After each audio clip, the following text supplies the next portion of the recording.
বন্ধুরা, আজ আপনাদের শোনাবো সুকুমার রায়ের নতুন পণ্ডিত। আগে যিনি আমাদের পণ্ডিত ছিলেন তিনি লোক বড় ভালো, মাঝে মাঝে আমাদের ধমক দামক না করিতেন তাহা নয়, কিন্তু কখনো কাহাকেও অন্যায় শাস্তি দেন নাই। এমনকি ক্লাসে আমরা কত সময় গোল করিতাম, তিনি মাঝে মাঝে আহ বলিয়া ধমক দিতেন।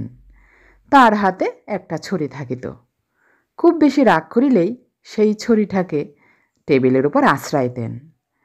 সেটাকে কোনো দিন কাহারও পিঠে পড়িতে দেখি নাই, তাই আমরা কেউ তাহাকে মানিতাম না। আমাদের হেডমাস্টার মশাইটি দেখিতে তার চাইতেও নিরীহ ভালো মানুষ।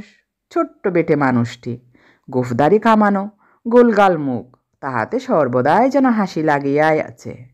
কিন্তু চেহারায় কি হয়, তিনি যদি শ্যামাচরণ কার নাম বলিয়া ক্লাসে আসিয়াই আমায় ডাক দিতেন, তবে তার গলার আওয়াজে আমার হাত পা যেন পেটের মধ্যে ঢুকিয়া যাইত।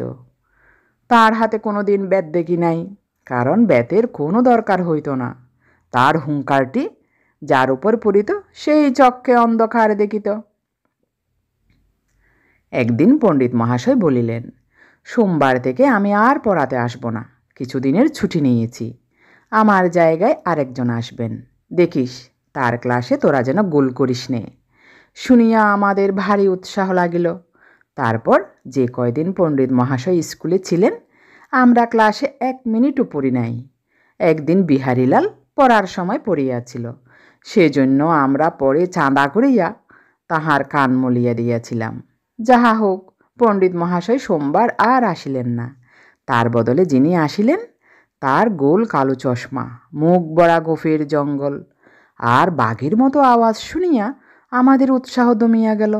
তিনি ক্লাসে আসিয়াই বলিলেন, পড়ার সময় কথা বলবে না, হাসবে না, যা বলবো তাই করবে, রোজকার পড়া রোজ করবে, আর যদি তা না করো তাহলে তুলে আছাড় দেব।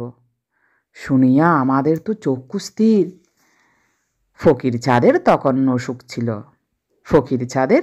অসুখ ছিল। সে বেচারা কদিন পরে ক্লাসে আসিতেই নতুন পণ্ডিত মহাশয় তাহাকে পড়া জিজ্ঞাসা করিয়া বসিলেন।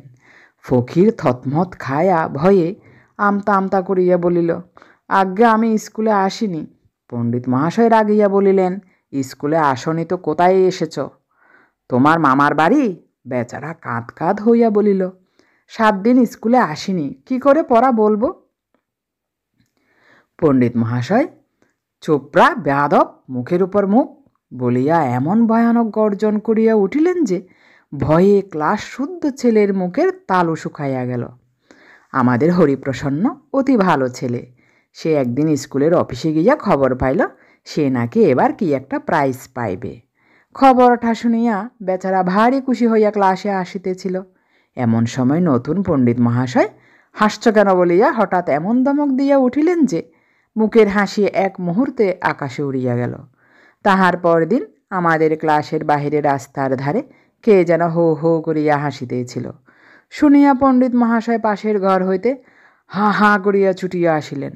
আসিয়া আর কথাবার্তা নাই, কেবল হাসি বলিয়া হরিপ্রসন্নর গালে ঠাস ঠাস করিয়া কয়েক ঝড় লাগাইয়া আবার হন হন করিয়া চলিয়া গেলেন। সেই অবধি হরিপ্রসন্নর উপর তিনি বিনা কারণে যখন তখন খাপ্পা হইয়া উঠিতেন। দেখিতে দেখিতে স্কুল শুদ্ধ ছিলেন নতুন পণ্ডিতের উপর হারে হারে ছুটিয়া গেল। একদিন আমাদের অঙ্কের মাস্টার আসেন নাই। হেডমাস্টার রামবাবু বলিয়া গেলেন, তোমরা ক্লাসে বসিয়া পুরাতন পড়া পড়িতে থাকো। আমরা পড়িতে লাগিলাম, কিন্তু খানিক বাদেই পণ্ডিত মহাশয় পাশের ঘর হইতে পড়ছ না কেন বলিয়া টেবিলে প্রকাণ্ড এক ঘুষি মারিলেন। আমরা বলিলাম, আজ্ঞে হাঁ পড়ছি তো। তিনি আবার বলিলেন, তবে শুনতে পাচ্ছি না কেন, চেঁচিয়ে পড়ো। যেই বলা অমনি বোকা ফকির চাঁদ অন্ধকারে 84টা নরকের কুণ্ড, তাহাতে ডুবাইয়ে ধরে পাতকির মুণ্ড বলিয়া এমন চেঁচাইয়া উঠিল যে পণ্ডিত মহাশয়ের চোখ হইতে চশমাটা পড়িয়া গেল। মাস্টার মহাশয় গম্ভীরভাবে ঘরের মধ্যে ঢুকিলেন। তারপর কেন জানি না হরিপ্রসন্নর কানে ধরিয়া তাহাকে সমস্ত স্কুলে ঘুরাইয়া আনিলেন। তাহাকে 3 দিন ক্লাসে দাঁড়াইয়া তাকিতে হুকুম দিলেন, 1 টাকা জরিমানা করিলেন। তাহার কালো কোটের পিঠে খড়ি দিয়া বাদর লিখিয়া দিলেন, আর স্কুল হইতে তাড়াইয়া দিবেন বলিয়া শাসাইয়া রাখিলেন। পরদিন রামবাবু হরিপ্রসন্নকে ডাকাইয়া পাঠাইলেন এবং তার কাছে সমস্ত কথা শুনিয়া আমাদের ক্লাসে কোস করিতে আসিলেন। তখন ফকিরচাঁদ বলিল, আজ্ঞে হরে চেঁচায়নি, আমি চেঁচিয়েছি। রামবাবু বলিলেন, পণ্ডিত মশাইকে পাতকি বলিয়া কি গালাগালি করিয়াছিলে?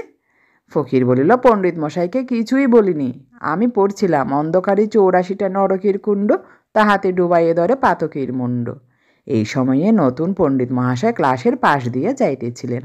তিনি বোধ হয় শেষ কথাটুকু শুনিতে পাইয়াছিলেন এবং ভাবিয়াছিলেন তাহাকে লইয়া কিছু একটা ঠাট্টা করা হইয়াছে। তিনি রাগে দিক বিদিক জ্ঞান হারাইয়া হা হা করিয়া ক্লাসের মধ্যে আসিয়া রামবাবুর কালো কোট দেখিয়াই তবে রে হরিপ্রসন্ন বলিয়া হেডমাস্টার মহাশয়কে পিটাইতে লাগিলেন। আমরা ভয়ে কাঠ হইয়া রহিলাম। হেডমাস্টার মহাশয় অনেক কষ্টে পণ্ডিতের হাত ছাড়াইয়া তাহার দিকে ফিরিয়া দাঁড়াইলেন। তখন যদি পণ্ডিতের মুখ দেখিতে, বেচারা ভয়ে একেবারে জুজু। 3-4 বার হাঁ করিয়া আবার মুখ বুঝিলেন। তারপর এদিক ওদিক চাহিয়া এক দৌড়ে সেই যে স্কুল হইতে পালাইয়া গেলেন, আর কোনোদিন তাকে স্কুলে আসিতে দেখি নাই। 2 দিন পরে পুরাতন পণ্ডিত মহাশয় আবার ফিরিয়া আসিলেন। তার মুখ দেখিয়া আমাদের যেন ধরে প্রাণ আসিল। আমরা হাঁপ ছাড়িয়া বাঁচিলাম। সকলে প্রতিজ্ঞা করিলাম আর তার ক্লাসে গোলমাল করিব না, যতই পড়া দিন না কেন খুব ভালো করিয়া পড়িব।